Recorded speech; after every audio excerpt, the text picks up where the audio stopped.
Juan Martínez de Irujok aurtengo hirugarren final handia izango du larunbatekoa, eta urtea borobiltzeko 4 kuadro tardiko txapela lortu nahi du. Irabazi edo galdu noizbait atzera begiratu eta nire urterik onenetakoa izan dela ikusiko dut, baina orain txapela irabaztea besterik ez dut burua. Juanek atz bat hautsita jokatu du txapelketa guztia, 6 ibiliote da Iberokoaren buruan bueltaka azken asteotan.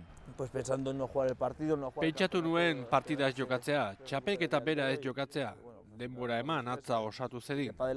Azkenean arriskatzea erabaki nuen, medikuek esan zidaten zaila zela atza berriz ere haustea, eta begira, finalean nago. Irujok 5 final jokatu ditu 4:00 eta 2 irabazi, biak Barriolaren aurka. Iberokoak gainera gustuko du hogeta pilotalekua, bertan jokatu dituen final guztiak irabazi ditu. Ondo egonezkero oso esker honeko pilotalekua da. Pilota bizi-bizi ateratzen da, zabalean asko irekitzen da, zaintza lana zaila da. Hemen final guztiak irabazi ditut eta espero dut berriro ere berdin gertatzea. La historia se repita.